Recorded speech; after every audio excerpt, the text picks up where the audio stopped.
নবী করিম সাল্লাল্লাহু আলাইহি ওয়াসাল্লাম বলেন, মুহররম মাস এমন একটা দামি মাস।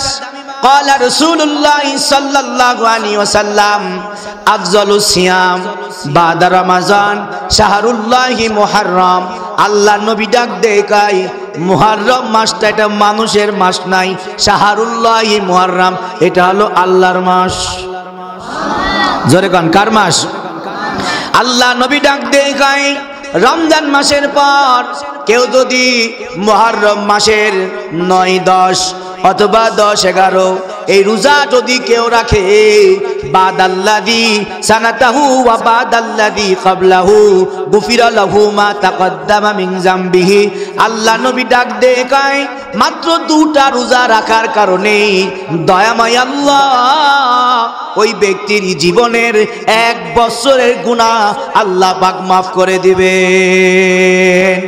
শুধু 1 বছরের গুনাহ মাফ করবে না, আল্লাহ নবী ডাক দেয়, গুনাহ শুধু মাফ করবে না, বরং আল্লাহ পাক ওই ব্যক্তির জীবন থেকে 1 বছরের গুনাহ মাফ করে ওই গুনাহটা নেকি দ্বারা পরিপূর্ণ করে তার আমলনামায় জান্নাতে যাওয়ার হিসেবে আল্লাহ পাক পরিবর্তন করে দিবেন। শুধু এতটুকুই না, খেয়াল করেন, মুহররম মাস এমন দামি মাস। আল্লাহ নবী ডাক দেয়, 10 মুহররমে কোন মানুষ যদি তার পরিবারের জন্য আগেকার অন্য দিনে শুধু ব্রয়লার কিনে খাওয়ায়, কিন্তু মুহররম মাসের 10 তারিখে যদি কোনো মানুষ তার পরিবারের তার সাধ্য অনুযায়ী একটু ভালো মন্দ খাওয়ার ব্যবস্থা করে, নবীর মহব্বত, আল্লাহ নবী ডাক দেয়, আল্লাহ নবীর মহব্বত মানার কারণে একটা দিন ভালো মন্দ তার সাধ্য অনুযায়ী তার পরিবারে খাবে, আর আল্লাহ পাক বাকি সারা বছর জান্নাতি খাবার ওই পরিবারের জন্য ব্যবস্থা করে দিবেন। কন্যা সুবহানাল্লাহ। ভাইরা আমার, 10 মুহররম অনেক ইতিহাস এই মুহররমে অতিবাহিত হয়েছে। আল্লাহ নবী ডাক দেয়, 10 মুহররমে যত নবী রাসূল আল্লাহর দরবারে দোয়া করেছিলেন, আল্লাহ পাক প্রত্যেকের দোয়াগুলো 10 মুহররমের দিন আল্লাহ পাক কবুল করে নিয়েছেন। আদম আলাইহিস সালাতু ওয়াস সালাম, খেয়াল করেন, আদম আলাইহিস সালাতু ওয়াস সালাম ছিলেন জান্নাতে, জান্নাত থেকে দুনিয়ায় আসলেন 350 বছর। আদম নবী সূর্য আর ওঠে না, চাঁদ আর ওঠে না, আদম নবী পেরেশানিতে পড়ে গেলেন। আল্লাহ বুঝি নারাজি হয়ে গেছে। 350 বছর পর আল্লাহ পাক তাকে একটা বাক্য শিখাই দিলেন, পড়েন, রব্বানা যালামনা আনফুসানা ওয়া ইল্লাম তাগফির লানা ওয়া তারহামনা লানাকুনান্না মিনাল খাসিরিন। 350 বছর পর আল্লাহ পাক আদম নবীকে এই বাক্য শিখাই দিলেন। আদম নবী আল্লাহর কাছে হাত উঠাইয়ে এই দোয়া পড়ে যখন, এই আয়াত পড়ে যখন দোয়া করলেন, সঙ্গে সঙ্গে আল্লাহ পাক তার দোয়া কবুল করে পূর্ব দিকে সুন্দর চাঁদ সুন্দর সূর্য উঠাই দিছে। যেই দিন সূর্য উঠলো, দুনিয়া আলোকিত হলো, আসমান সুসজ্জিত হয়ে গেল, ঘাস দেখা গেল, জমিনটা সুন্দর হলো, ওই দিনটাই ছিল 10 মুহররমের দিন। আদম নবী দোয়া কবুল হলো।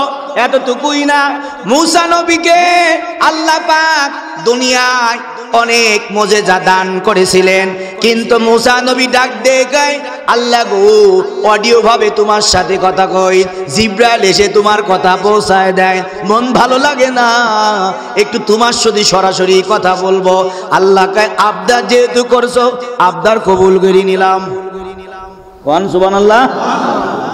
মূসা নবী চলে গেলেন তুর পাহাড়ে, আল্লাহর সাথে কথা বললেন, বন্ধুর মতো আচরণ হয়, বন্ধুর মতো কথা বলে। আল্লাহ ডাক দেয়, আমি আল্লাহর সাথে যেহেতু মূসা আজ থেকে কথা বলা শুরু করছো, তোমার নাম এখন শুধু মূসা না, তোমার নামের সাথে টাইটেল আমি আল্লাহ কালিমুল্লাহ দিয়ে দিলাম।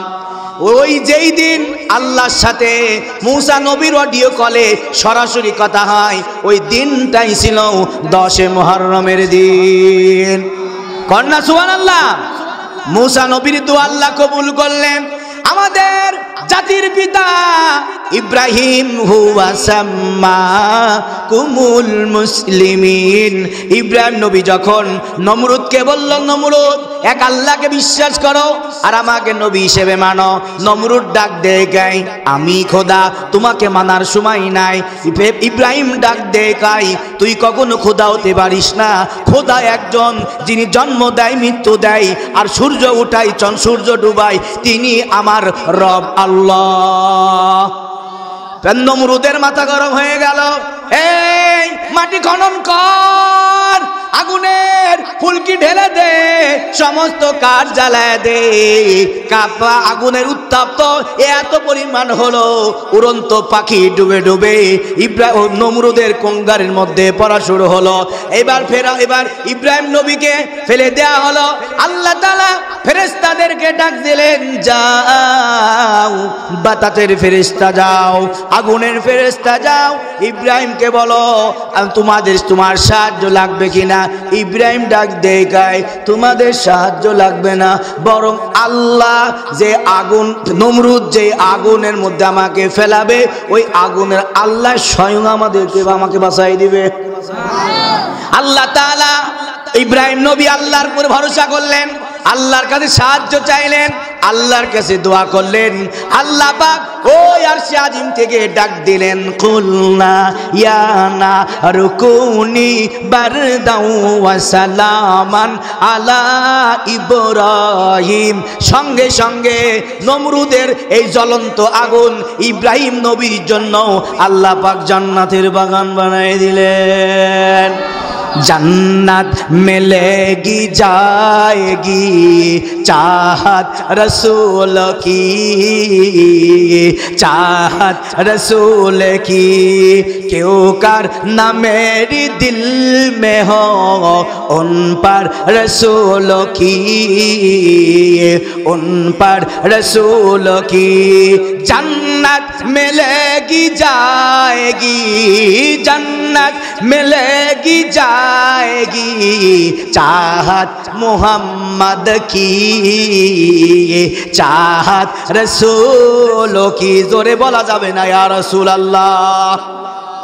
ওই যেই দিন নমরুদের অগ্নিকুণ্ড থেকে ইব্রাহিমের জন্য জান্নাতের বাগান বানাই দিল, ওই দিনটাই ছিল 10 মুহররমের দিন। আর জোরে কর না সুবহানাল্লাহ। খিদিকে মেলা লেগে গেছে নাকি? কতক্ষণ না কেন তবারক হচ্ছে, চিন্তার কোনো কারণ নাই, দরকার নাই। আমি আর হাবি হুজুরের তবারক আপনাদের দিয়ে যাবো, কারণ আল্লাহু আকবার, তাও কয় আল্লাহু আকবার, সুবহানাল্লাহ কম। খারাপ লাগছে নাকি? চলবে না থাকবে? চালালেই চলবে ইনশাআল্লাহ। ভাইরা আমার, সংক্ষিপ্ত সময় আলোচনা শেষ করবো। আমার আরেক বন্ধু এই আমার সাথে ভালো বক্তা বসে আছে চুপচাপ, যখন ফুটপিন তখন দুজন বোম বাস্টিং হবে। সুবহানাল্লাহ কম।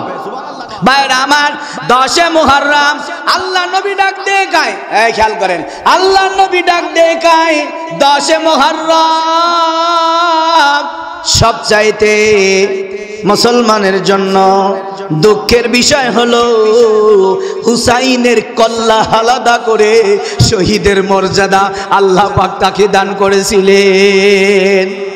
এখন খেয়াল করেন, আমি আবু হুরায়রা রাদিয়াল্লাহু তাআলা আনহুর একটা হাদিস বলতেছি।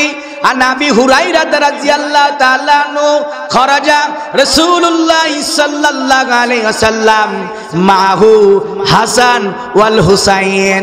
আবু হুরায়রা ডাক দিয়ে কয়, আমরা মসজিদে নববীতে বসে আছি, হঠাৎ করে কলিজার টুকরা নাতি হাসান আর হুসাইন প্রবেশ করলো। আপনারাই বলেন তো, দুনিয়ার নাতি যখন নানার কাছে আবদার করে, নানু ভাই বাজারে যাব, আমাকে তুমি নিয়ে যাও, তখন কি করে? নানু ভাই আঙ্গুলটা মিলায় দাও, নাতি আমার আঙ্গুল ধরো, চলো তোমাকে আমি বাজারে নিয়ে যাব। অথবা কি করে? নাতি সামনে থাকে, নানা পিছনে পিছনে যায়, তাকে পাহারা দেয়। অথবা নানা সামনে যায়, নাতি পিছনে যায়। এটা হলো আমাদের দুনিয়ার নানা নাতির কারবার।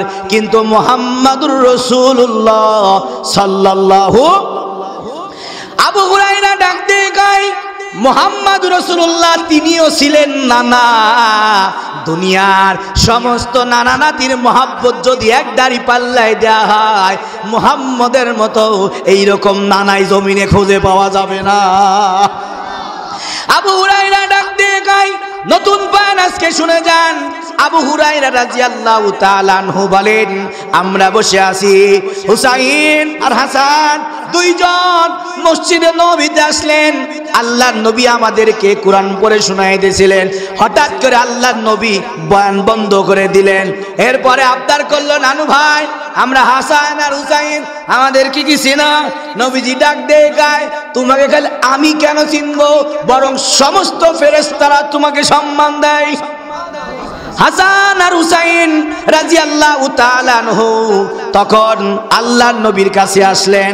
আল্লাহর নবী হাসান আর হুসাইন আল্লাহর নবীর কাছে আবদার করলো, নানু ভাই আমাদের বাজারে নিয়ে যাও, খেলার মাঠে নিয়ে যাও। কি মনে করছেন আঙ্গুল ধরে নিয়ে গেছে, সামনে নিয়ে গেছে, পিছনে নিয়ে গেছে। আবু হুরায়রা ডাক দিয়ে কয়, কথা শেষ হবে যার যত কলিজার শক্তি আছে সুবহানাল্লাহ জোরে বলবেন। আবু হুরায়রা ডাক দিয়ে কয়, দুনিয়ার নানা তার নাতির আঙ্গুল ধরে নিয়ে যায়, অথবা সামনে নাতি হেঁটে যায়, অথবা নানার আঙ্গুল ধরে যায়, কিন্তু হুসাইনের নানা মুহাম্মদের আদর্শ কেমন জানো? কি পরিমাণ হুসাইনকে ভালোবাসতো, হাসানকে ভালোবাসতো। আবু হুরায়রা ডাক দিয়ে কয়, আল্লাহর নবী সামনেও ধরে নাই, পিছনেও ধরে নাই, বরং আল্লাহর নবী হাসান এবং হুসাইনের আবদার করার সঙ্গে সঙ্গে দুইজনাকে বুকে জড়ায়া ধরা কাঁধের উপরে উঠাই নিলেন। জোরে কান্না সুবহানাল্লাহ।